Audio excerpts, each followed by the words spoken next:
చెందకు భక్తుడా, ఈ మాయలోక ఛాయను చూచినప్పుడు.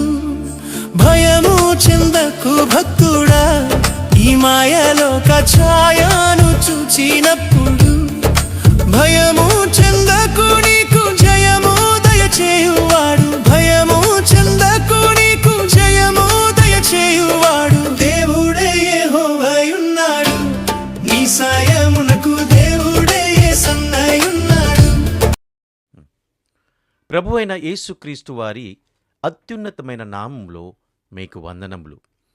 పరిశుద్ధ గ్రంథమైన బైబిల్లో మత్తయి సువార్త 7వ అధ్యాయం 7వ వచనములో మనం ఈ విధంగా చదువుతాం. అడుగుడి మీకివ్వబడును, వెదకుడి మీరు కనుగొందురు, తట్టుడి మీకు తీయబడును. ప్రభువైన యేసుక్రీస్తు ఇలా చెప్పారు, వెదకుడి మీరు కనుగొందురు. ప్రభువైన యేసుక్రీస్తు తాను ఈ లోకానికి ఎందుకు వచ్చాడు వివరించటానికి ఒక ఉపమానాన్ని చెప్పారు. ఒక స్త్రీ 10 వెండి నాణాలు ఉండి వాటిలో ఒకటి పోయినట్లయితే ఆమె దీపం వెలిగించి ఇంటిలో ఊడ్చి అది దొరికే వరకు శ్రద్ధగా వెదకదా? అది దొరికిన తర్వాత ఆమె తన స్నేహితురాళ్లను, పొరుగువారిని పిలిచి, నాతో కలిసి సంతోషించండి, ఈ పోయిన నాణెం దొరికింది అని అంటుంది. ప్రభువైన యేసుక్రీస్తు ఇలా అన్నారు. అదేవిధంగా పశ్చాత్తాపపడే ఒక పాపి విషయమై దేవుని దూతల సమక్షంలో ఆనందం కలుగుతూ ఉంది. రక్షణ అవసరమున్న పాపులను వెదుకుతూ దేవుడు ఈ లోకానికి వచ్చాడు.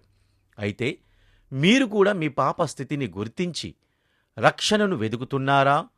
అలా అయితే మిమ్మల్ని రక్షించగల రక్షకుని కోసం మీరు వెదుకుతూ ఉంటారు. ఆ రక్షకుడు ప్రభువైన యేసుక్రీస్తు మాత్రమే.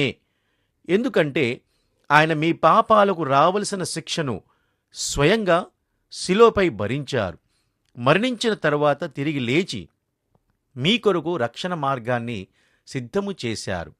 కాబట్టి ప్రభువైన యేసుక్రీస్తును స్వీకరించి మీ రక్షణకు సమాధానాన్ని కనుగొనండి. ఎందుకంటే ప్రభువైన యేసుక్రీస్తు ఇలా చెప్పారు, వెదకుడి మీరు కనుగొందురు.